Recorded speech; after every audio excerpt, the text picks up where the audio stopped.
if you don't mind. Okay. This is now very clean.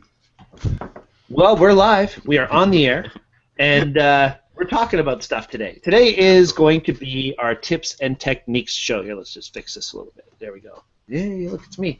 Okay, so tips and techniques show. We're talking about some cool stuff today. We're getting into our top 5 important things that we think you should know to edit with Lightroom or Photoshop. So we're going to go down and talk about a few fun things that each one is made for. Now, in the past, there's been a lot of discussion about, which one's better. Should it be Lightroom? Should it be Photoshop? This show is not about telling you which one's better. This show is about giving you some tips how to use either, because I don't know about how you guys feel, but I see them as kind of like tandem. They work together.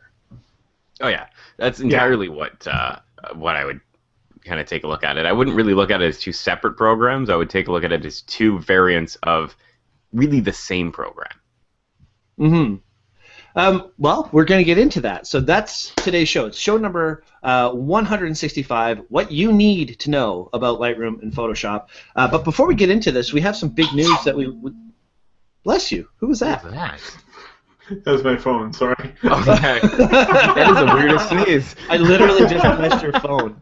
Oh my god. Your phone will not have demons. Thank you! Thank you.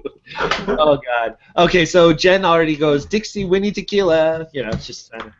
I hope Dixie doesn't come in tonight, because the past couple times she has, it's not been the most enjoyable thing after she leaves. Uh-oh.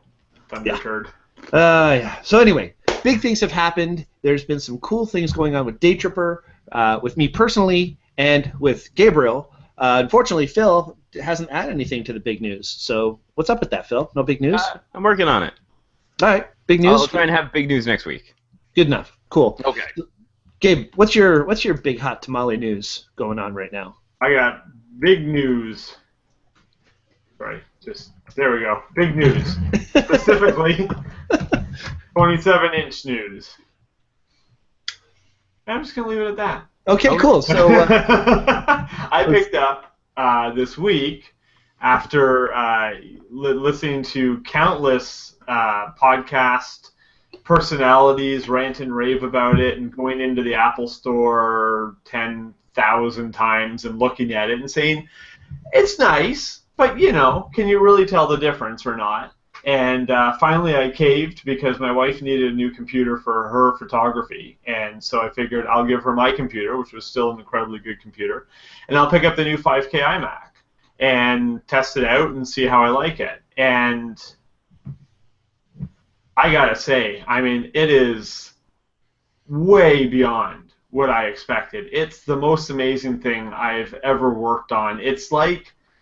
I heard somebody say once you go Retina, you can never go back, and I've always been a stickler for, like, when I'm reading an article and you see those jaggies around the S, or when you have a tab open in a browser and you can see, like, the jaggies around the curve of the tab and stuff like that. And that stuff's always bothered me, because I like things to be clean and smooth and precise. And this is like working on a page in a magazine. It's like working on a page in National Geographic. And not only that, and like I can open up like 500 pics and stuff like that in the store and go to websites and stuff, but you never really know how good a monitor is until you see your own work on it. Because I know what my photographs look like, and I know how I want them to look, and I know how they're supposed to look like. And seeing them on this monitor, oh my God! It's like I could spend half an evening just going through and looking at pictures that I've taken in the past. It's absolutely amazing. I'm so happy with it. I'm thinking about maybe upgrading to a little bit more powerful one, but it's the most incredible computer I've ever used in my life. Very cool. And this is cool because you're a PC guy. You always brag about how cool PC is. Yeah, well, I actually looked around the other day because I have a friend of mine, Trina, who's been a diehard Mac girl all of her life, and we've always had this kind of friendly rivalry, kind of a Canon Nikon, Canon PC Mac thing going on. And I looked around and I said, I've got an iMac here. I've got an iPad there. I've got a MacBook Air 2 here. I've got another iMac there, and I took a picture of it and I sent it to her. And she writes back. She goes, "I win!" And you were just talking to me before the show about getting an iPhone, so. Well, yeah. I mean, that's more because a lot of my customers live in that ecosystem, and I think I would be able to understand it and support it better if I spend at least 6 or 8 months inside of it. Mm-hmm. I still, it would be hard for me to give up Android 100%. Well, congratulations on your new Mac. Thank you. Absolutely. If anybody has any questions on it, feel free to fire them off to me, and I can help you out. Very cool. And as my grandmother would say, use it wisely. Try to use it for good, not evil. Yeah, exactly. Let's just go to the Q&A quickly. Phil, Jen says, Phil's bookcase is filled. That's big news. Yeah, it's getting there. It's a couple. I get a little bit I need to work on still, and I need to get this chair so it's not on the floor. Once I'm up a little bit, you'd actually be able to see more of the interesting things I'm trying to put on the wall. Yes. Blaming it on that and not my shoddy measuring. Well, my measuring was great, but the No. field of view on my camera was not so great. The truth is you're only 3 feet tall in actuality. Exactly. So, yeah. That's entirely what it is. Good evening, Robert. Good evening, Reichson and Sheila. Hello to all of you guys. Jen says that's the best ringtone ever, by the way. The sneeze. Thanks. And hello to Hallie as well. Okay, cool. So everybody's watching. Good that you are. Thank you so much. And that reminds me to remind you guys, if you want to join in the conversation, use the Q&A. That's what everybody's doing. Gatus, hello to you, sir. Thank you for watching. Yeah, it's a lot of fun. The Q&A, if you don't know where it is, if you hover your mouse over the window that you're watching right now, along the left side, there'll be one of those little options that comes up that says Q&A. Click on it. Along the right side, you'll be able to type anything you want to say to us, and we will see it almost right away. I'd like to say right away, but we've been proven wrong. Proven? Yeah. Well, we did a show. We tried to play Live Jeopardy. Navi came up with this amazing genius game, Jeopardy. We had all these questions. She programmed it into this whole thing, and we just hit a button and it gives us the answer. It's super cool. And the problem was the delay that people were talking to us. There were some people answering before others, but it came through afterward. And, okay. Yeah, it was just a bit of a mess. I can remember that episode. Yeah, it was pretty fun, really, actually. By the end of it, it turned into a pretty fun show. Hallie and I want to know about all those old cameras on Phil's fine bookcase. Well, that'll have to be a show on itself, unless you can do it very quickly, Phil. Well, I've just a collection I've been amassing over time, and for the most part, my rule of thumb with collecting an old camera is it has to work. And so, majority of the cameras I have, with the exception of... Actually, all these up here work. I have one somewhere in a box that I'm working on getting out that technically it works, but in reality it doesn't because the film stopped being made for it 30 some odd years ago, and it's not like my other ones that I can kind of magically fit film into it if I grind down some plastic and cut pieces off. The film just physically does not exist anymore. So most of them back there work, and I attempt to collect them because I think the old full-out mechanical workings of them it is really amazing, and the fact that we started shooting on glorified leather and cardboard boxes with a piece of glass in the front of it, it's amazing how far we came. And like, if we take a look at the shelf, we have I don't know if we can see it. Yeah, okay, I gotta do this. We have a Target Brownie, which is somewhere in the realm of 100 and something years old now, probably. Right next to a Yashica, right next to a Canon 5D Mark III. So we have a variety of technology from pretty much the beginning of commercial photography, I'll call it, all the way up to, well, relatively new stuff. Very cool. Well, I like old things.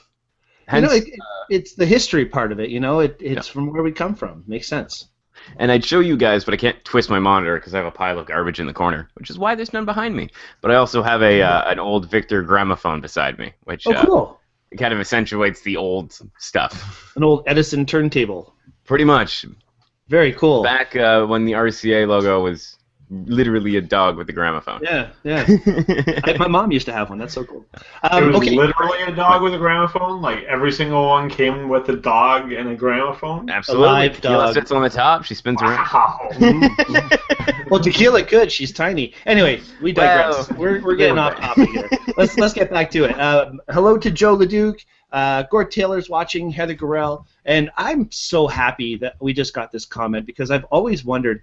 Rickson is his name, Dixon with an R. And I've always wondered that because it's not a name that I've seen very often. So thank you for clarifying that for us. And that's pretty much, there you go. Oh, Jen wants to know, where'd you get your old cameras like the Brownie? Some of them were given to me, some of them I purchased, and some of them I acquired. He'd have to kill you. Basically, I acquired through completely legitimate, but maybe against certain company policy.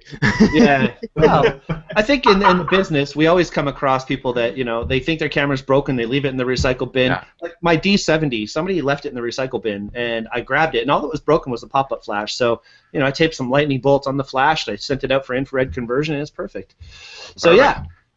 Okay, let's get to the show, guys. I have some cool news first, though. First of all, I got a cool little gig coming up Monday and Tuesday.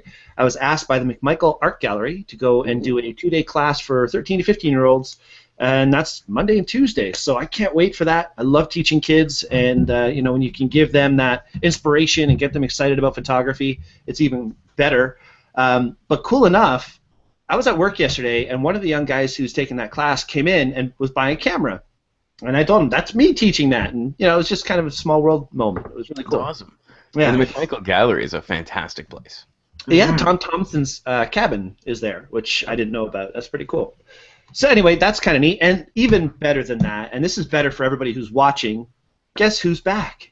Shady. Yes, that's Lens Pen. Lens Pen's back. We're getting all kinds of cool swag. We worked out we had some contract negotiations there, a little striking going on and stuff like that. But, Try to do investor and everything was fine.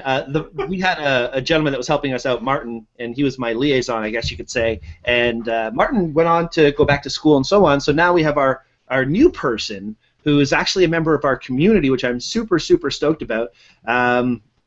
She now just joined our community, actually. So I don't want to give out names because I don't want people, saying, hey, so-and-so, give me free stuff, because that's not fair to her. But she's helped us out. We give you your free stuff. We will help you with this stuff. And a lot of that stuff will be given away for the quarterly prizes for the photo challenges on day trips, of course, and the swag bag that we're giving out for the wedding session. Lots of cool stuff. I know, right? Fangirl scream. Do it again. Yeah. I can't wait. I love Lens Pen stuff. So I'm just so happy they're back. Since we have them back, I'm going to have to try and get some Lens Pen peeps. Well, considering Lens Pen follows me on Instagram, I'll give you this blue one right here. Yay! You got to come up to Newmarket to get it, though. Because I will admit, it's totally going to sound like product placement, but it's not. They legitimately work super, super well. And using like a glasses cloth, I find, especially on this type of glasses, with the rims, they just like grab stuff and smear it around. The Lens Pen peeps work really, really well. Okay, I'm opening up the package so that I can show. Sorry. So you're going to get an open package, Phil. Now you have to give it away. Yeah. What were you going to say, Gabe, quickly? I was just going to say, it's like I've got a tiny little piece of dirt here. I would like it to be here. Pretty much.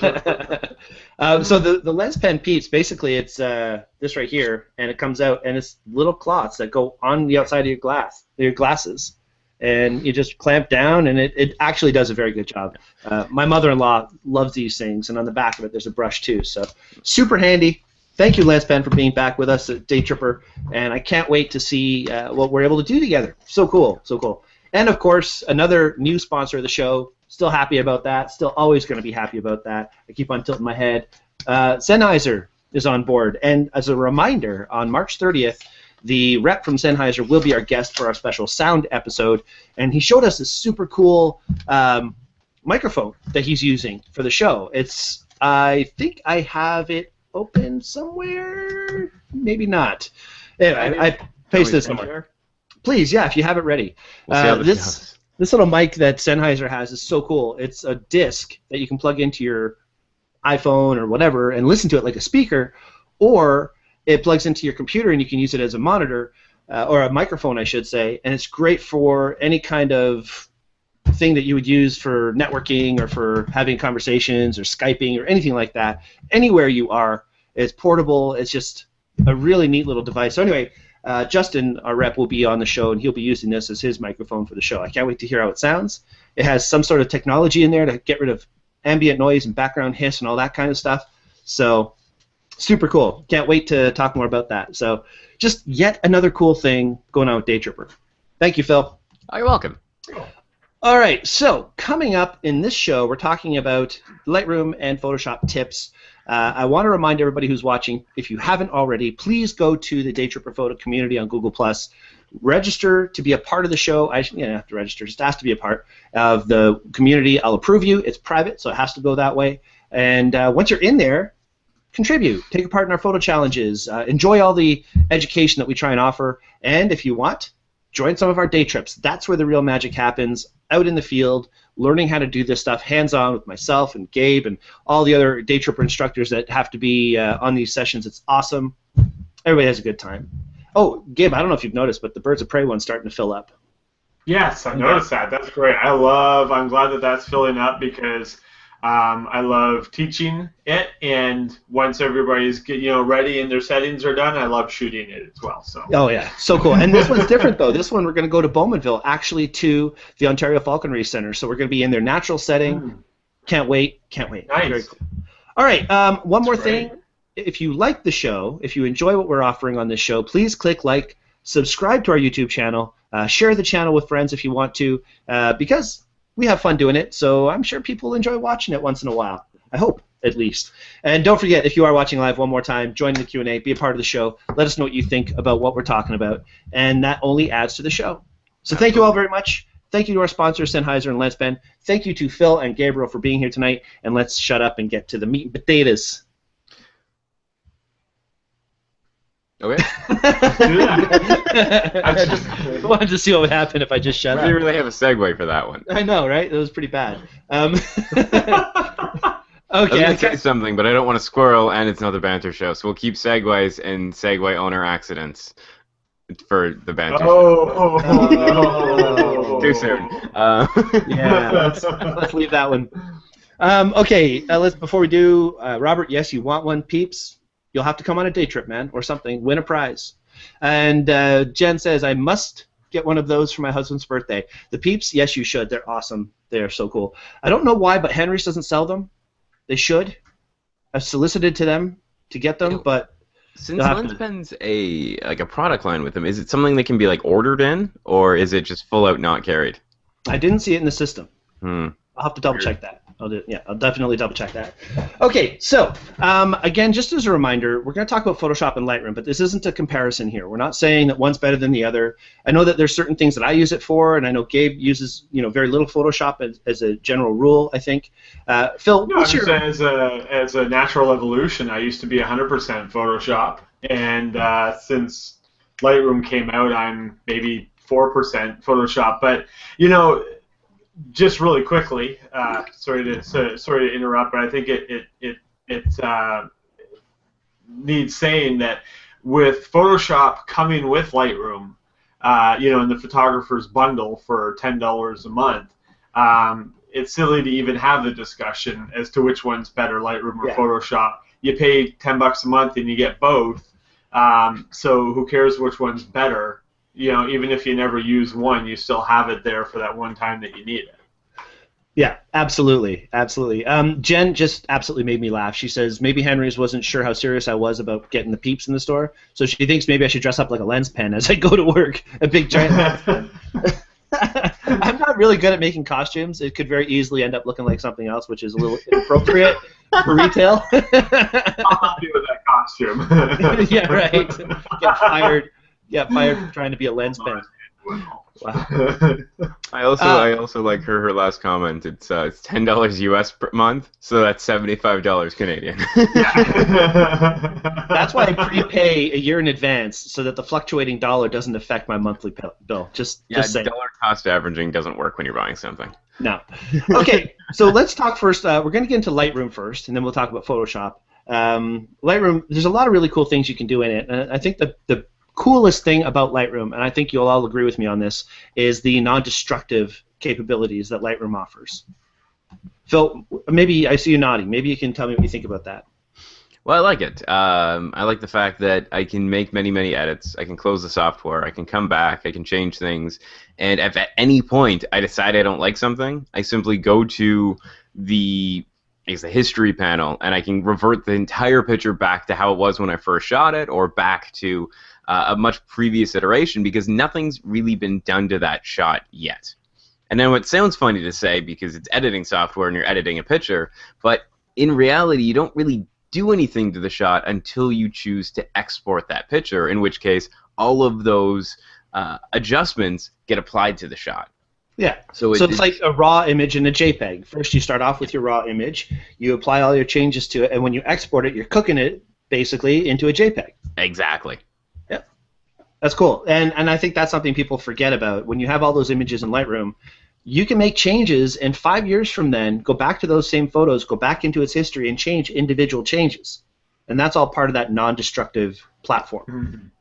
Very cool. That's something that's just recently come to like mobile apps like Snapseed and stuff, and makes it way more powerful, where you can do 8 or 9 different edits and say, oh, I don't like the edit that I did 6 back, and you can actually go back and adjust it or remove it. Mm-hmm. And I want to jump in that changes Lightroom from Photoshop, because Photoshop, you can edit a picture, you can save it as a Photoshop document, and then when you go back into that file for the second time to start editing it again, all of that history, or at least in the version of Photoshop I have, all of that history goes away. So it's like it remember what you're doing as you're doing it. Hmm. But when you close, it simply ignores it, and you have to start fresh again. So if you, let's say you merge 2 layers together, and then you decide, well, I really don't want these stuck together, but you already saved it, you're kind of stuck. Yeah. Yeah. You've cooked that part of it. Yeah. Furbird. Okay, so my favorite thing, and this is going to be the tip I'm going to share. Actually, I've got a few, but my favorite tip that I learned, and I actually learned this from our buddy Dr. Chevalier, is the really cool thing you can do with the Option key. So this is my Lightroom window here, and if I hold the Option key down, actually, you know what? I'm going to have to share a different screen because you're not seeing all the tools. Let's try this again. Well, if you press the little thingies, want to pop in on the side? I don't press thingies. Okay, we're back. I don't press thingies. I'm weird. Okay, so here we are. You can see my mouse on the right side here, right, moving around. If I hold the Option key down, right up here, you'll see it changes things. So I hold that down, and it goes from tone to reset tone and so on. If I want to see how my highlights are, if I hold Option key and I start moving the highlights, it actually goes black until you see highlights. Mm-hmm. So you can get a really good visual of exactly where you have highlights and get rid of them to the point where you're not overexposing anything, but it's still pretty bright. The same thing applies for blacks. It goes white, and as you bring it down, the blacks start to show through. And you could do this. I mean, this is just the same Option key you can use for all kinds of stuff. So it's a really cool thing. You can use it for whites or for shadows as well. Pretty much any of these things you can use it for. Of course, I'm looking at the window that we're chatting in, and I'm using my Lightroom, so I'm all over the place. But you get the idea. So any of these things, highlights, even exposure, it'll give you the same kind of tool for exposure. So awesome tool you can use. Now, that tool also works when you scroll down and you're in your sharpening. So with masking, you hold the Option key down, you drag your masking over to the right, and it just shows you the parts that you're going to edit or you're going to add your sharpening to. And then when I go to my sharpening and I'm still holding Option key down, it goes black and white, so when I add the sharpening, I can see it clearer.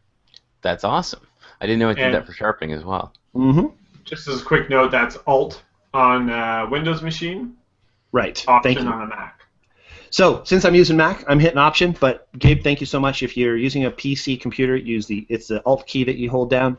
And yeah, so it works for sharpening, it works for highlights, it works for shadows, whites, blacks, exposure, all that kind of stuff. If you hold the Option key down, it gives you some help when you're doing your edit. So that's my first tip. Gabe, what about you? What's your tip that you want to get into? So I'm going to do just a really quick tip on importing. A lot of people seem to have a hard time importing their photos, and then, or actually, I mean, importing is almost trivially easy It's finding your pictures once you've imported them. It seems to be the issue, and then I hear from a lot of educators. So, are my side panels showing up? No, they're not. No, they're not. So I got to do the same thing you did, right? You got to share the whole screen. Yes, sir. Okay, just a sec. I got to minimize all the other stuff. I'm prepared. Yep. I don't know why they don't show up. It's because you have 2 monitors. Makes it too hard. No, I'm down to with the 5K. Oh, you guess you got only one. Yeah. Still like 2 monitors. Okay. There we go. All right. Hey, I see me. Sorry. So, what my oh God, Jennifer says, I see pictures of Trish. Hey, she's even wearing clothes this time. Wait, what? You know, I'm always nervous about sharing my screen. I'm completely surprised if. All right. Oh, hi. How you doing? We were talking about you. Hey, as long as it's not your son that's viewing the pictures on your. Yes, absolutely. Yeah. Inside joke. All right. Anyway, as you were saying. So I just clicked the import dialog, and now I'm going to go to my card here, and there's a bunch of Vegas pictures and stuff, which I'm going to skip over. So what I'm going to do here, and so if you typically shoot a certain type of photography, or even if you don't, actually, you know what? I don't have one here because I just reinstalled this version of Lightroom, so this is a perfect opportunity to do it. So the first secret to importing successfully, what I do is if you right-click on one of these bars here, you can put it into what's called solo mode. And what that means is only one box will be open at a time. And no matter what I do, no matter what I'm importing, I hit every single box every single time. Okay. So build smart previews, yes, I want to do that. Don't import suspected duplicates, yes, I want to do that. Make a second copy too, so a lot of times I have a secondary hard drive plugged into my computer, and I automatically do a second copy of all the photos that I import to that secondary hard drive, and then I unplug it when I'm done. That makes sense. I mean, you're supposed to back up your backups, so that's a good way to do it right there.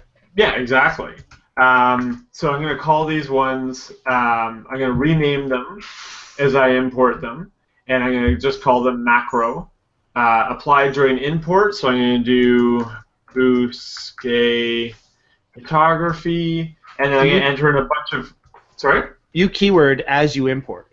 I keyword as I import, but what I'm doing here, so I'm going to say Bousquet photography, and I'm going to say Ontario. I'm going to just put in a bunch of keywords and stuff. But the first time you do this, put in keywords that you're going to want to have on every single one of your pictures. Right.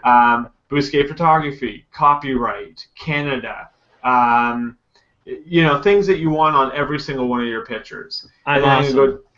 Sorry? I'm awesome. I'm awesome. Yeah, absolutely. Your email address, your website. So what that does is that writes all that information in your metadata. So even if you don't have a watermark, if somebody right-clicks on your picture and goes to see the metadata, unless it's uploaded to Facebook, which strips all the metadata, they can see all your copyright information on there. So it's a level of protection, even though you may not have a watermark on there. And then I'm going to, all my photos, and I don't have it set up right now again because it's a new computer, but all my photos all get imported into one folder called the sort folder. And they stay in that folder until they're edited. So I'm just going to do this right now, and we're going to make a temporary sort folder. But what I'm going to do now is I'm going to go down to this little area down here, and see how it says none there? I'm going to close this down because you probably don't want to read that. And I'm going to go save current settings as a new preset. Okay? So save current settings as a new preset, and I'm going to call this one general. Now, because this is a new computer and I haven't installed everything on here, I just have the one template.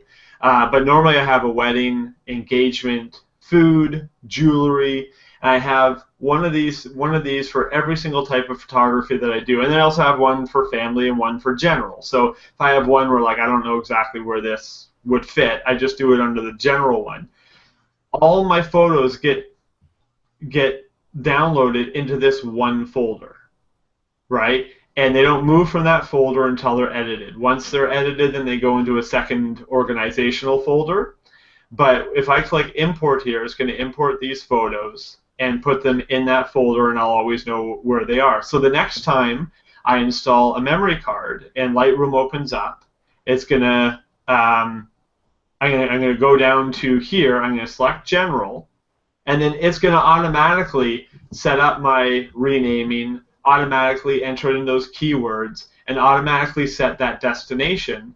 So all I have to do is put in that card, click on general, click on import, and I know exactly where everything is and where it's supposed to be. Very cool. And that's my tip. It's just a way for making importing a lot easier and making it a lot easier to be able to find your images. Very cool. Yeah, I've never done it that way. I always have my pictures all over the place. So if I put them in one folder first, that would make a lot more sense. Yeah, absolutely. And that's really one of the things that's made my importing process so much easier. Is I have a 500 gig SSD drive, and everything gets imported into there. And then once I'm done editing it, then I move it to, I have a 4 terabyte normal mechanical hard drive. And everything goes from the 500 gig SSD because it's blazingly fast, and that's what you want when you're editing. And then from there, I'm changing it slightly a little bit now. It's not going to go to a 4 terabyte normal drive. It's going to go to a Drobo attached onto my network, which is still going to be pretty fast, but I don't need it to be blazingly fast because I don't access those photos very often. So if it takes a couple seconds for the disk to spin up or something like that, I don't care. It can be on a network-attached storage device, and they just sit there and do their own thing. Now, this is best used when you're a high-volume shooter like you are. I mean, no. So the preset. Are you talking about the NAS or the preset? More the backup system that you have, like all the extra drives and so on. Yeah. Your import should be the same regardless. It's more what you do with them afterward. Well, and the idea of having a sort folder instead of organizing into, like, if you don't take as many pictures and you aren't into the idea of editing and moving your edited pictures somewhere else, then you could always have folders based on what you're shooting. And if you just shot something, you could make a folder for that. Like, let's say we went outside and we shot airplanes. We could have an airplane folder, or we could have things organized that way. So depending on how you want to look at your pictures, depends on how you're going to import. But keywords and how the software is going to handle it, same across the page. Yeah. Very cool. Gabe, while you are presenting your tips, why don't you get into the next tip, the batch editing?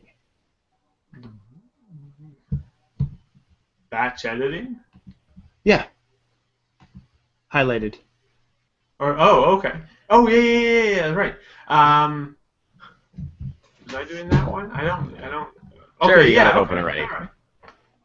I can do that. Let me just minimize all my windows again. Sorry, what were we saying? What was that, Phil? No, I'm just laughing. Oh, okay. Rickson says the 27-inch 5K can have 2 screens, by the way. I know you know that. You probably just don't have the second screen hooked up yet or something. Yeah, actually, my whole thing is I like simplicity and I like minimalism, so I'm enjoying having just the one monitor. It's got a high enough resolution that I can have, 15 screens, 15 windows on my desktop, like right now, and still be able to see them all clearly. But I did pick up this fantastic app called Duet, and it's $22, but you buy it for your iPad. And it's by a bunch of ex-Apple engineers. And you plug it directly into your, actually it works on Windows, which is really neat, or on any Mac device. So I use it on my MacBook Air when I'm on the road and on my iMac, and it turns your iPad into a second screen. And there are apps that do that wirelessly and stuff, but they tend to not be very stable and be very jittery. But with Duet, because you plug it in via a FireWire or a Thunderbolt cable, it's incredibly stable and it's ridiculously fast. Nice. That's pretty cool. So you can always do the second monitor that way. Exactly. When I feel I need a second monitor, then I just fire up Duet, and that takes care of all that for me. Okay, so this next tip... Sorry, Phil, go ahead. I was going to say, it's a little off topic, but it had been bothering me since we started doing this back at like 9 something or other. It occurs to me now that the new computer doesn't need the grilled cheese of color correction. Oh. I know, and it's funny. It's interesting. It's the same monitor, which is weird. Or sorry, it's the same camera. I mean, which it's the same technology, but for some reason it can handle everything better. So just for people who don't understand, kind of funny for the last little bit. Phil, we've noticed that this really cool thing occurs. Gabriel's camera, sometimes the white balance is all messed up, so he uses the amazing tool called the magic grilled cheese of white balance, where you sit with a grilled cheese sandwich, you hold it up, and for some reason the white balance becomes perfect for Gabe. So he hasn't needed it since he has his new 5K Mac. We got the white balance. Let's see how this works. Ooh, that is much worse. Yeah, that kind of puts it back to how it used to be. Oh, there. That's much better. Okay, so anyway, the tip that you're giving batch editing so someone local doesn't steal your picture. What do you mean by that? Okay, so... Well, that comes into Photoshop watermarks as well. Kinda. Yeah. Yeah, now have you guys... I can show batch editing. I have no problem with that, and I have some pictures lined up already for batch editing. I haven't done a lot with watermarking just because I don't use one. Okay, so why don't I show the batch editing quick, and then you can show the watermarking. That works great. Okay. Again, I'm going to share my screen. Again, I apologize for anything that may pop up on my screen, but, buyer beware. This is an adult show. That's okay. Mostly. Yeah, not that adult. Not that adult. Down, Bryan, down. The most risque we've ever gotten is that you got to see my Homer Simpson pajama bottoms. Oh, and I'm still scarred for life. Yeah, I know you would be. Okay, so I have my Lightroom open, and you'll see I have a series of photos here that are all pretty similar. If I go into here and I go across, so this is just Jaden playing at the playground. But pretend it wasn't that. Pretend it was like a model shoot or a wedding or something where you take a whole series of photos that all have the same lighting conditions and all have the same type of conditions, and you say to yourself, well, these are great, but I want to up the contrast and play with the white balance, and everything's going crazy here. That's that Navi person. Okay. So what you can do here. That's me. That was me that time. Okay. Stop doing that. I don't have a second screen to push them off to. I'm going to have to set that up for the next show because you wily kids. So, if you go to your first image and then hit Shift on your keyboard, hit and hold Shift, then click on your last image. And you'll see the options over here change a little bit. And one of the options says Sync. And if you turn this little toggle up, you'll see it says Auto Sync. So now I'm going to make a really drastic change just so you can see it happen. But I'm going to take my exposure and I'm going to go way, way, way, way up. And now you'll see, first of all, the first picture went way up, and then all of a sudden, all the other pictures got the exact same settings. So I'm going to reset this and grab my trusty Wacom tablet. I'm going to up my clarity a little bit, and I'm going to up my contrast a little bit, and my vibrance, and I'm going to go into detail, and I'm going to add some noise reduction, and I'm going to go down to my new favorite toy, the dehaze. I'm going to put that up to +20, and now I'm going to up the shadows a little bit so it doesn't look as dramatic. And now we've got a cool looking picture, but those edits have been made to every single image that I have selected all at once. So if I hit the before and after, there's the before, there's the after. But I was able to apply it to 8 images all at once. That's awesome. Does this just work for basic adjustments like you were doing, or would this also get into working for cropping or, as we're going to get into in a minute, spot removing? So if you had sensor dust in every one of your pictures. So I just did a square crop on the first one, and every single one of them proceeded to do a square crop. And then I'm going to up my brush here, and I'm going to select this poor child's head and move it over there. You didn't have a release anyway. Yeah, exactly. We're just trying to, be respectful of the parents. So go to the second one, the head is gone. Go to the third one, the head is gone. So yeah, you know what? Thank you for asking that question because I've never really played with it before, but it seems to apply even more complex edits. The problem with doing that for cloning or any of that is if there are people and their heads move side to side or the cropping is a little bit off, then you'll have to go and kind of tweak each photo on its own separately to make it more precise for each individual photo. But the color, the enhancements, and the brightness and all that, uniform adjustments are always really great to do this way. Mm-hmm. Yeah, save a lot of time, especially if you shot everything and you notice that your color was a little off on every picture you just shot. You just highlight all of them and just fix. Yeah, and even like shooting a wedding or something like that, I'll have a series of 20 pictures outside the church and then 50 pictures inside the church, and it's like, okay, I want these 20 to be half a stop brighter. I want these 50 to be a stop and a half brighter, and it's a way to just batch select, boom, batch select, boom, and you get all the quick edits that you want for a whole segment. Very cool tip. Awesome. Yeah, I love it. All right, so I will do a quick screen share. Oh, first Jen says that's a cool park. Where was it? That's a good question. It's in Oak Ridges. Okay. By the southwest side of Oak Ridges. Which is like the north end of Richmond Hill. Yeah. By Bathurst and south of Kingside Road. Okay, so I'm going to do a quick screen share here on, I guess, what am I talking about? I'm talking about Watermark. Watermark. Okay, never mind. All right, cool. So let's just I'm a step ahead of myself. Do that. There we go. And I will just try to do a quick move around here so that this works properly. There you go. Okay, cool. So you can see my photo here. It's the same photo I was using before. It's not edited yet. Still working on it. This is one of the wrestlers from Saturday night. But say, hypothetically, I was done with this, and I wanted to then export this and save it and add the watermark. Well, if I right-click and I go to Export, this window opens up, and down here, scroll down, it says Watermarking. So if I choose to make this a watermark, I have all kinds of watermarks that I've already been using, but I can edit them myself. So if I wanted, I can go and edit watermarks, and you can move it around. This is what I think is kind of cool. So you can have it along the bottom where I have this one now. You can move it. Let's see here. At the bottom, you can anchor it to the top, to the sides, middle.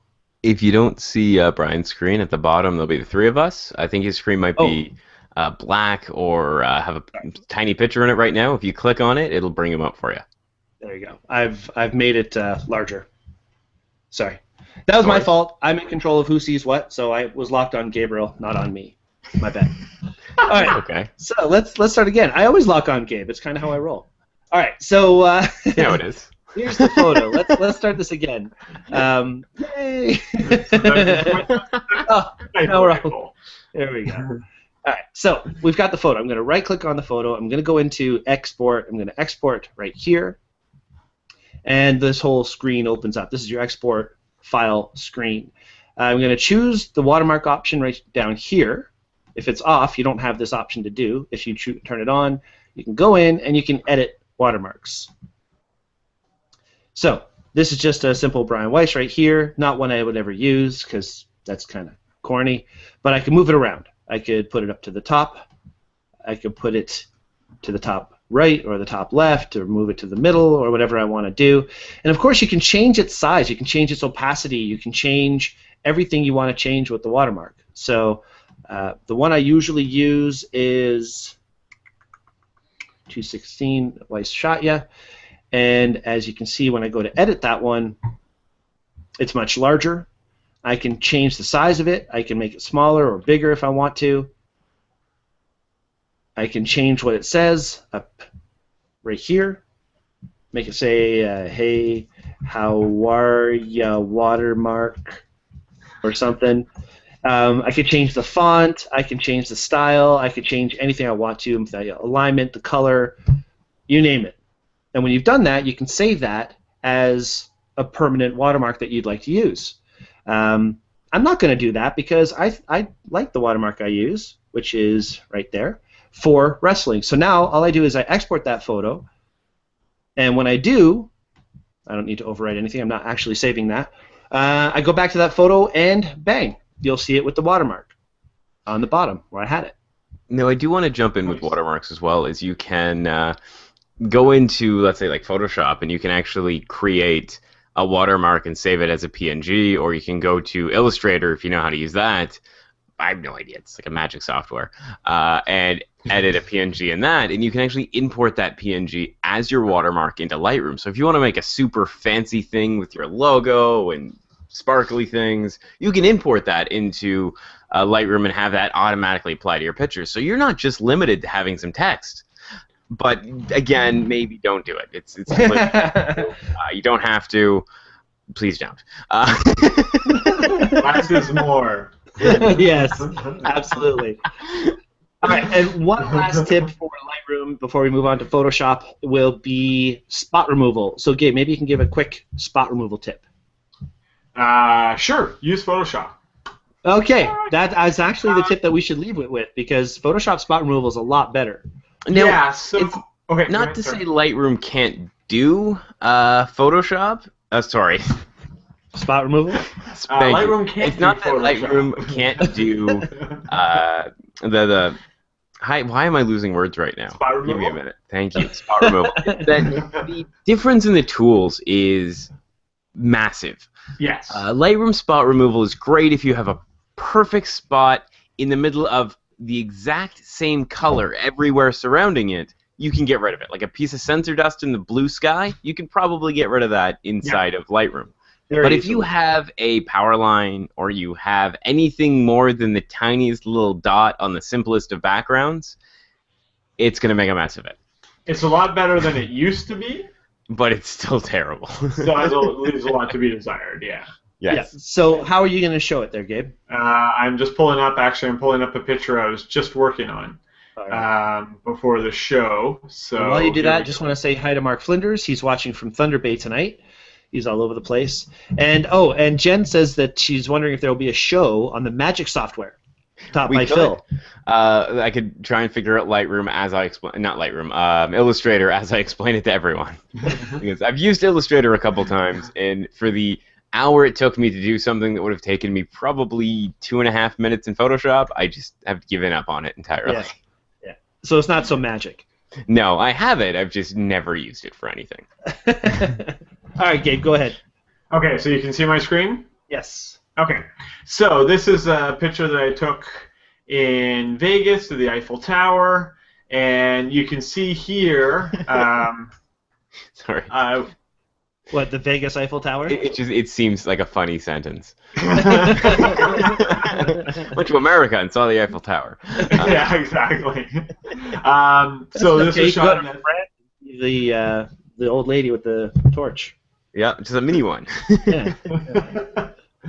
So this was taken at f/22, and as you can see, there's some sensor dust up here. So I'm going to click on here, the second icon here. They don't really ever have any labels or anything, so we got to play with them to figure out what they do. And here you can adjust the size of the brush. So hopefully you can see that getting bigger and smaller there. You can adjust the feather of the brush. So I'm going to keep that around 50%. And you can adjust the opacity of the brush. So if you wanted to remove something but not have it completely removed, in this case I do want it to be completely removed. And all I'm going to do here is I'm just going to tap on that, and you can see that it will remove that sensor dust. Now, sometimes, because it's going to, through its little algorithms and stuff, it's going to choose where it's going to get its sampling area from, and sometimes it gets it wrong. So you can grab on the area and move it to another area if you think that there's another area that better represents what you want replaced. And also, if what you can do is you can hit, I believe it's Command Z. Nope, that's undo. Shift Z.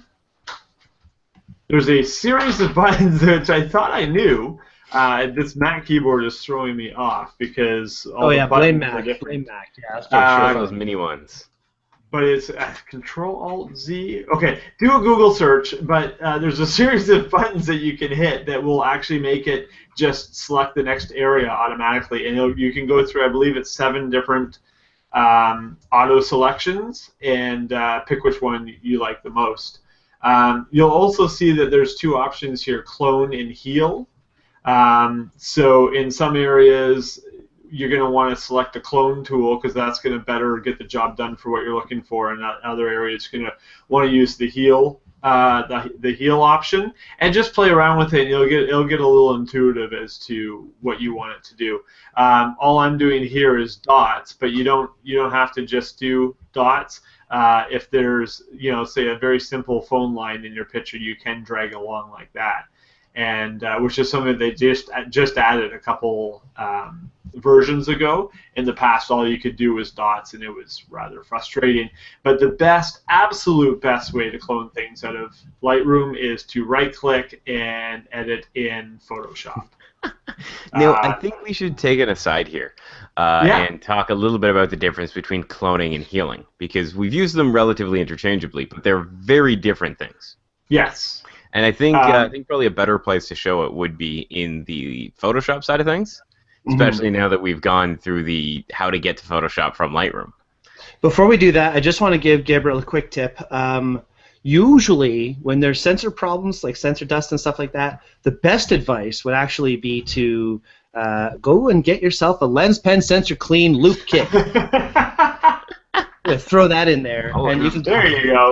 There you go. The best tool ever. I cleaned about over 25 sensors at the expo this year on one sensor kit, and I'm still using the same kit. So, if you want sensor cleaning, do that. Well, it's nice because it's got the device in it that you can look through, and it'll show you where the sensor dust is, and then you can take the air blower and manually blow the dust free. And then which is take a the pen, great way of doing it. And the pen that doesn't. Takes off all the stuff that the blower doesn't do. Yeah. So, awesome. And Jen says she blames Mac also because she uses Nikon though. No. Don't be. Older Nikons though. With the oil? No, you're fine. That's the benefit of a pen. It takes away the oil if there is any, and whatever. It won't just smear it around like the super expensive vibrating butterfly or whatever it was. No vibrating butterflies. No. What was it? Arctic butterfly. Sounds like something you buy in a different type of shop. I know. Henry says nothing to do with that. It did kind of seem like it. Turn it on for a little bit, it gets all charged up. The name Arctic butterfly is kind of creepy, to be honest. It is. Anyway, Gabriel, go ahead. Great for everything but Nikons. Where are you at there, Gabe? So should I export to I thought you already did. Yeah, do it. Edit in. So while he's doing that, I'm going to give my quick story. I started in Photoshop like Gabriel did too, and I got to the point where every image I ever edited, I did through Photoshop. I loved it. Every time I save a photo, I open all my images in Camera Raw. I edit each one individually, and when it's all said and done, I save each one as I open them into Photoshop, and it just gave me better control over where my images went. Everything had a name. It was very straightforward until this guy over here, Gabriel, and Ross convinced me that Lightroom is the best thing ever. And you know what? It is. I use it 90% of the time now, but there's still some things that only Photoshop can do and do well. Yes. Absolutely. And it's not cutting one down or the other. They both are insanely powerful pieces of software. However, each one can do amazing things, but together they can just kind of push it over the edge, because and I know we're going to get into it a little bit, but I find that I can get about like 80% of my editing, maybe 90% done start to finish, completely start to finish in Lightroom. But every once in a while you get that stubborn thing, and you need to take it out of Lightroom, or you need to do something that Lightroom can't do, which is growing smaller by the year, and bring it over to the Photoshop side just to give it that extra 10%. Mm-hmm. They are powerful, but when their powers combine, Dun, dun, dun, dun. Lou actually made a good point. He says, don't forget that when using the spot removal, you can select visualize spots in the lower left of Lightroom. And that'll actually help you visualize all the dust spots that you have in your photo. Yes. Oh, actually, that's a great. Do you want me to go back to that really quickly? If you can do that pretty seamlessly, that'd be good. Are you guys seeing my screen still? My Lightroom screen? Yes. It's a bunch of duckies. Okay. Yes. Okay. So you're looking at. Whoops. Get back here. And I'm going to go back into my develop module. And I'm going to go. I see a screen of Lightroom in a screen of Lightroom. Is that just me? It's Lightroom and Photoshop. Okay. Photoshop in Lightroom, yeah. Still getting used to this single monitor thing. So yeah, if you go visualize spot, oh my god. That is an awesome picture. That is pretty cool. Just by itself. So, I don't want to take too much time on this, but I'm going to see if I can just really quickly go back to that. Here it is, right here. So I'm going to go back to this picture here, and I'm going to zoom into the area that had the spots before. So I'm going to go back into Develop, I'm going to go back into my editing tool, and then I'm going to click on Visualize Spots. I'm having a little bit of problem getting my Wacom tablet set up on this Mac, but there we go. So that's really cool by itself. You can, yeah, I know, right? So you can drag this back and forth, and it'll show you different levels of here. So now if I drag it up to here, I can see some noise. Sorry, not noise. Some spots, sensor dust here and here and here. And if I go here and I reset all the fixes that I already made, then you'll see there's some sensor dust there and there, some big ones there and there and there, and I can go in and pinpoint them a little bit quicker. Very cool. Yeah. All right, cool. So Thanks for pointing that out there, Lou. That's really cool. Okay, so now let's get to the content aware, or whatever you're about to talk about. Yeah. So I'm trying to find a good picture to use on this. I'm going to go back to my. Actually, you know what? I think this is going to be the perfect picture to use it on.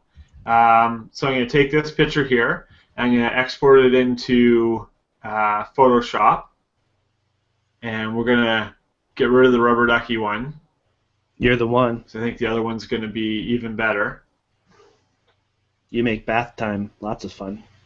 Yeah, they look like... So, I love this picture. This is at Caesar's Palace, but I don't like this. You guys can see my Photoshop now? Mm-hmm. It's a big lion. Mm-hmm.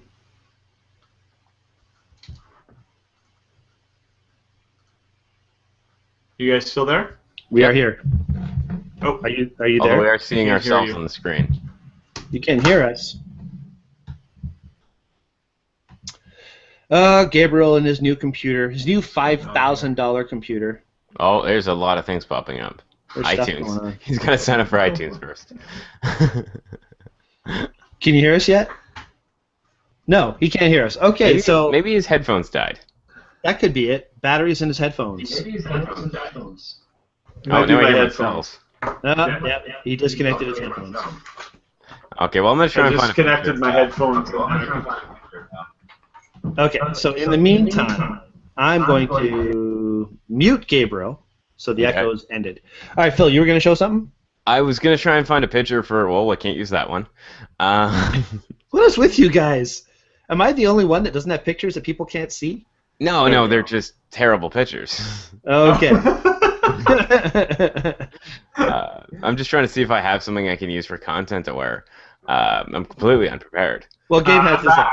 Yeah, I'm you're back? Okay, I was going to pull up a picture of Baby Tequila, but we'll do your pictures. Okay. So let me just. My nephew's playing a song called Baby Beluga, so I don't know. Interesting. Mm-hmm. Yeah, Baby Tequila, Baby Beluga, kind of similar. Sorry, go ahead, Gabriel.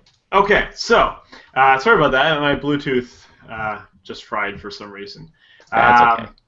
It's 2016.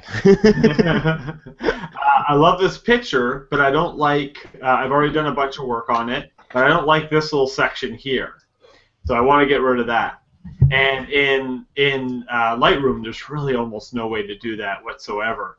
But in Photoshop, you click on the lasso tool up here, or just hit L on your keyboard, which is the keyboard shortcut for the lasso tool, and select it. You don't even really need to be all that precise or careful. And then once you have your selection, you're going to right-click on it, and you can go Fill. Hi. Make sure this says Content Aware, and just click OK, and watch the magic happen. I mean, it's literally that easy. Okay, go backwards a couple steps so that's back up there, just to the point where you have the lasso. Control Alt. How do you back up multiple steps on a Mac? There we go. Okay, cool. So now you have it outlined with the lasso. An easier way to do it than right-clicking is just go Shift-Delete. Oh, look at you.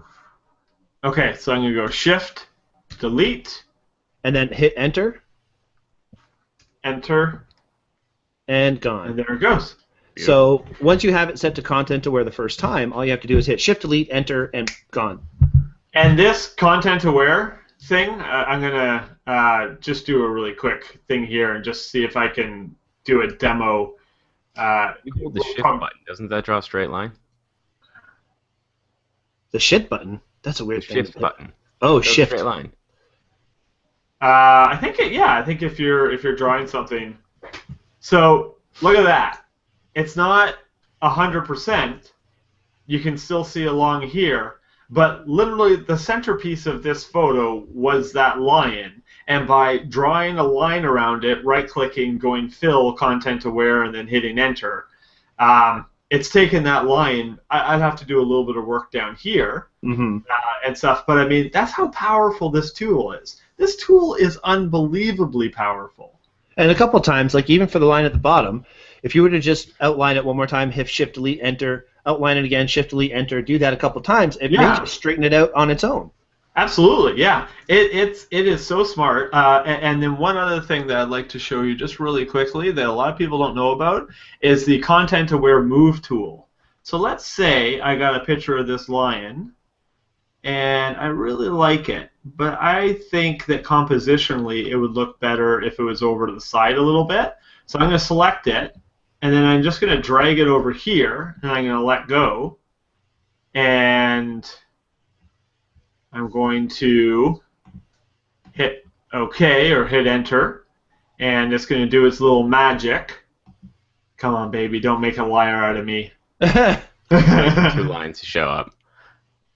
Yeah, so there's a little bit of work to do around here because of the clouds and a little bit of work to do around here, but I mean, it is a pretty good job, you know, right off the bat. So, you know, I've had situations where I'm doing family shoots and they're running down with their dog and the dog is 8 feet off to the side. No problem. Highlight the dog, Content Aware Move, boom, now the dog's running with the rest of the family. Very cool. Nice. Yeah, it's a great, great tool.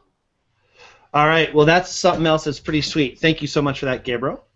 Now, we've got some other things that we want to get into quickly because the show should be over by now. Yeah, I'm sorry, guys. I feel no, like it's okay. Well, that's the thing. When we start looking at Photoshop, you start looking at Lightroom, there's so many things you can do with it, and there's so many little individual features that just make the entire thing that much more valuable that you can start on a path to go down cloning and healing, but it branches out so much, and there's so much it can do that it really can't help getting slightly off topic. No, it's so true, so true. One thing I'm just going to quickly mention to everybody, if you are working in Photoshop, try to remember to duplicate the background layer.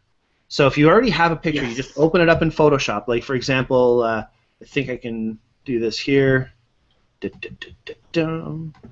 move out of the spinning wheel of death. Okay, so here's my Photoshop. This picture's opened up as a background layer, and you can see it says background here. If you hit Command-J, it makes a copy of that. So now all the work I do, I'm going to start on the second layer. So even though it's like kind of like Lightroom, where you're not hurting your original file. Now all I'm going to do is make my changes to this layer, and if I ever want to get rid of that or not see those changes, I just have to click that little eye, and it'll show me back to the original background layer, and I can always go back and edit. Or as I make extra layers or do whatever I want to afterward, I can just delete that layer, say, I didn't like the changes, boom, gone, delete, and you're back to your original image again. So always remember to duplicate your background layer. Have you got another reason for why you would do that, Gabe? No, that's pretty much the main reason. I usually do it manually, or I just grab the layer and I drop it over the little icon down at the bottom. That's just sort of the workflow I've gotten into. But it's a great for luminosity masks. Right. Can be having multiple layers of the same image, and then you can use luminosity masks to create really cool different effects. Mm-hmm. And there's all kinds of layers within Lightroom as well, or sorry, effect layers that you can do. There's all kinds of really cool effects that you can do in Photoshop. So some people even just use Photoshop as kind of like a glorified plugin to Lightroom. Mm-hmm. Mm-hmm. And with the edit in option, it's a fantastic choice. You got it. So you have your photo open in Lightroom. Here, I'm going to start with this again. Just give me 1 second here, guys. All right, so I'm going to go back to Lightroom. I'm going to share this and walk you through what I mean by this. So here's my Lightroom. Can you see it yet? Is it up? No, there it is. Yeah. Okay, cool. So the Lightroom is open here. This is Justin Sane. Yes, that's his name. I'm going to do the edit in and bring that over into Photoshop. Now it's going to ask me, do I want to make the edit with all the Lightroom adjustments? I'm just going to say sure. So I'm going to bring that. It's going to open it up in Photoshop, which it just did. And say I wanted to use the content to wear clone on something. Say, I don't know, his face. I don't know. Justin probably wouldn't like this, but I just do this. And then I Shift-Delete, Enter, and boom, now Justin's face is gone. And say I want to keep that picture. Now all I have to do is go File and hit Save. And then when I go back into Lightroom again, which I'm going to do right here, now I've destroyed his face. So it automatically brings it back into Lightroom with the changes that I've made. And if I don't like the changes I've made, I can go back into Photoshop. I can undo the stupid change that I made, and then I can hit Save again. Boom. And it's going to save that right back into my Lightroom, just like that. So it's pretty straightforward, and you can use, that's why I say it can almost be like a glorified Lightroom filter. Yeah. You know? Now you can also, instead of saving it over the original picture, you can save it as a new picture, and it will show up in Lightroom as well. And so I do that often if I'm trying to get rid of something, but I still want to retain my original. I'll go in, I'll edit my shot, I'll do what I want to do, but I'll save it as like a Mark II of that shot, or whatever the name of that shot was, and then add a 1 to it, because I'm super creative. And that way when it comes back into Photoshop, I'll see that there's 2 versions of the same picture. There's the one I had originally, and the one I edited in Photoshop. And I can toggle back and forth and see, did it actually do what I wanted it to do? And if I like the original better, I can keep that. If I like the edited version better, I can just bump over to that and ignore the first one. Cool. So I guess this proves that, using these 2 softwares as a team is really where it's at. And each one has its own pluses and minuses. In Photoshop, the file management system is called Bridge. In Lightroom, the file management system is called Lightroom. Yeah. It's all kind of built into the library module. Arguably, Lightroom is a much superior program to Bridge. Mm-hmm. Bridge is a fancy way of organizing your files, and Lightroom's a way of doing a ton of work and then using Photoshop as an add-in in a really simple way of doing it. And for the $75 Canadian or $10 American, it is a fantastic option. Okay, now before we started the show, we had a question from Garth, one of our viewers. He asks, in Lightroom, is there a way to show the mask in the adjustment brush other than putting your cursor over the round dot? So, Gabe, did you want to show this, or did you want me to do this? Why don't you do it? Okay, cool. So basically, if I were editing in the Develop module, and I'm going to pull up a different photo before I switch over here. Hang on 1 second. Is that a photo that you can't show? No, it's just the same Justin Springer photo. I don't have those. I just don't. I don't. There's just nothing in my library at all, ever, anywhere. That you just have to pretend there is, kind of like we do. Yeah, you Maybe pretend. Yeah, that's right. All right, cool. So let me do this one more time. All right, screen share, pop, and dump. There we go.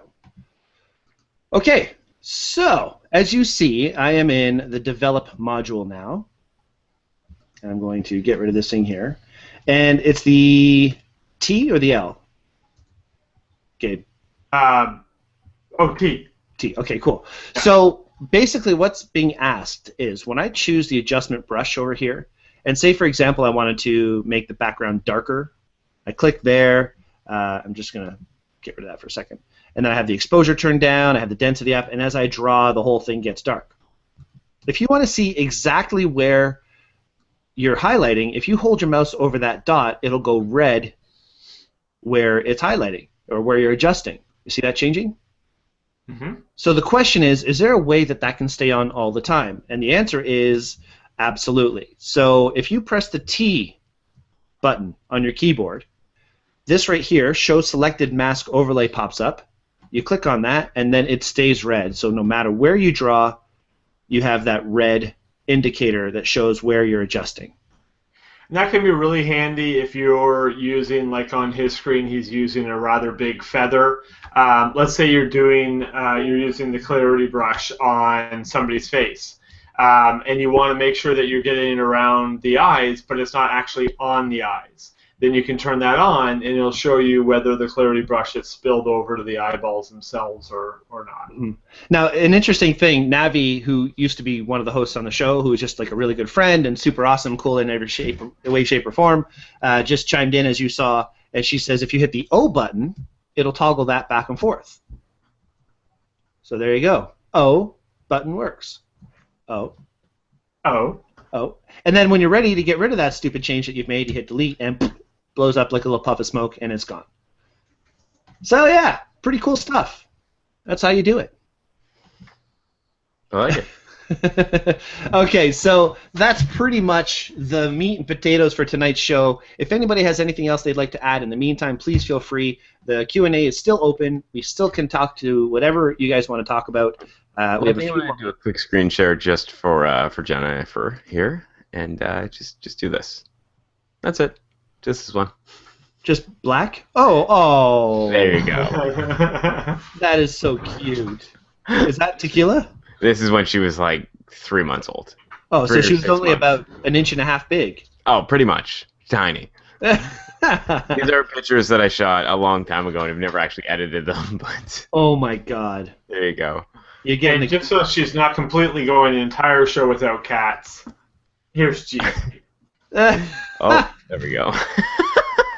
That is so wrong, so wrong. Gabriel, you shared in the notes a tip for video training and the company that made it. What's that all about? For what?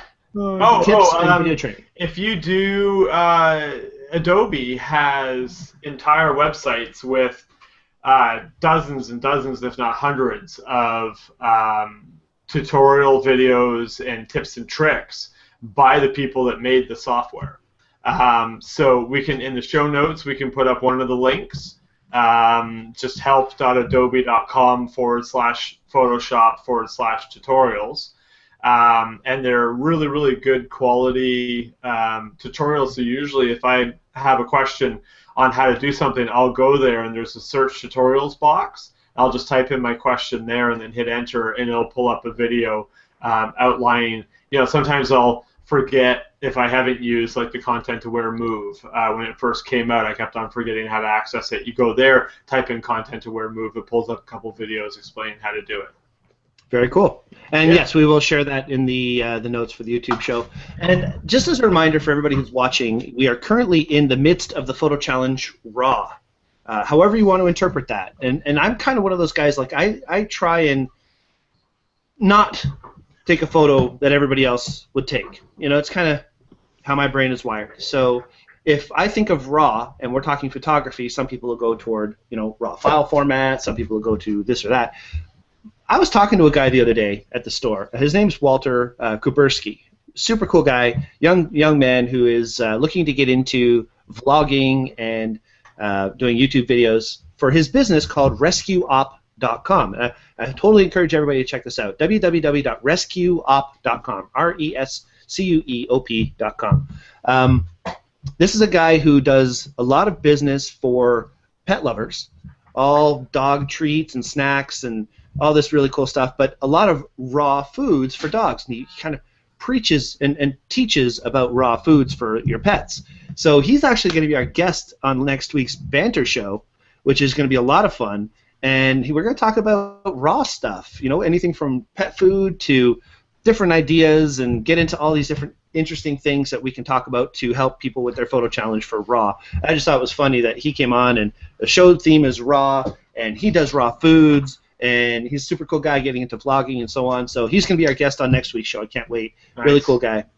And that's kind of weird. It's abstract, but it's a banter show, right? Yeah, exactly. So we're supposed to have fun. It won't be all about that. I'll be part of it. Yeah, and he'll be on the show to talk with us and to share what he's talking about, what he's up to. I think he gives like 10% of every sale he makes back to helping dogs who are abused and looking for homes and so on. And I know, like most of us, when we get our animals, we get them from a shelter. I've only bought one cat from a store, and that was Snapperhead way back in the day, before I knew better. And yeah, it's all about rescue animals. I would like to think that I rescued Winnie from an apartment in Oshawa. I think you should think that. That's very good. I don't know the backstory, so I'm going to just go with it. It pretty much fits. Okay, cool. And also, also, as a side note, the link you posted, it doesn't seem to work for me. I'd suggest you guys click on it and see what happens. Oh, www.rescueop.com. Oh, the link is actually going to a YouTube video. That's why. It's a bad link. So, www.rescueop.com. Check that out. Did you do that? Did you change it? You did. Okay, so I'll have to check that out. Funny guy. All right. Reminder to everybody who's watching and making photos for the Raw Challenge and for all of our challenges. This is actually a lot bigger than just a photo for a small little show. We have a $350 gift certificate that we're giving away as the overall points winner. Now remember, first place you get 6 points, second place you get 4 points, third place you get 2 points, and for every honorable mention you get an extra point. We're tallying up all these points, and by the April 13th show, we're going to announce a winner. We're doing this quarterly. So the winner now is going to get a $350 gift certificate from Daytripper Photo, good toward any single session you want to register for. I would recommend the overnight session. I think that's going to be... Oh, yeah, the overnight session is going to be awesome. Yeah, the one to spend the money on. That's going to be great. The wedding session's an option, which we're making big changes and plans for, so guys, check out the wedding session that we're doing. But also now, we're going to get some cool swag to throw into the loot. So you're going to get some lens pen stuff, and hopefully, possibly, maybe get some Sennheiser stuff, and that's just all so awesome. So guys, keep on making your photos for the Photo Challenge Raw. Submit them to the Daytripper Photo community for our Photo Challenge review show, which is going to be coming up on the 23rd of March. That's a couple weeks away still. And next week, don't forget, Walter is going to be on the show, and we're going to talk all kinds of raw stuff. Should be a lot of fun. We're going to leave the show tonight with a quote, like we try and do, because quotes are fun. It's not exactly a quote from anybody I know. There's no name to this quote, but you might be a photographer if you won't even share a cell phone picture until you edit it. Just kind of a thought. Although I kind of read it in like Jeff Foxworthy's voice, and I'm not really sure why. You might be a hillbilly if a redneck. Mow your lawn and find a car. All right, guys. Thank you both so much for being on this week. Thank you, everybody, for watching. If anybody wants to get a hold of Phil for any reason, shape, or form, if they have any questions of photography and you're out the Oshawa way or the Pickering way, I guess now. Well, both work. Column A, column B. How can folks get a hold of you, Philo? Best is right now. Best would be the Google Plus here. Just shoot me off a message, and I'd be happy to respond to you. Alternatively, I think Bryan has my phone number on little paper cards still. You can give that out. Not with that company so much right now. However, phone number still works. As well as I'm hoping to have by next week an actual email I can give out. Very cool. Oh, it would be good. Good luck with that. And Gabriel, where could folks get a hold of you? People can get a hold of me right now at gabriel@bousquetphotography.ca. Bousquet is like bouquet, but with an S. But that may change soon, as I have some new endeavors on the horizon and a new partnership that I will hopefully announce later on. That'd be exciting. Yeah, that would be great to announce that soon. That would be great. I don't know what it is, but yes, announcement. Yes. And I don't think it's the partnership Bryan thinks it is. Oh, you jerk. One of these days, I'm just going to start adding my own name to your emails and be like, yes, you can reach me at phil@bousquetphotography.com. You can try. All right. Well, there's a couple partnerships apparently coming up that might be fun to talk about. But I'm excited about one of them at least. And okay. Where can people reach you, Bryan? Well, nobody can reach me. I'm unreachable. No. You can get me at Bryan@daytripperphoto.com. It's going to be always available. And if you want to find out more about the day trips and what we're up to with Daytripper Photo, check out www.daytripperphoto.com. All right. That's it for us tonight, guys. That's it. We're out. Peace. Sounds good. And if I don't see you, good afternoon, good evening, and good night. Good night. All right. Night off.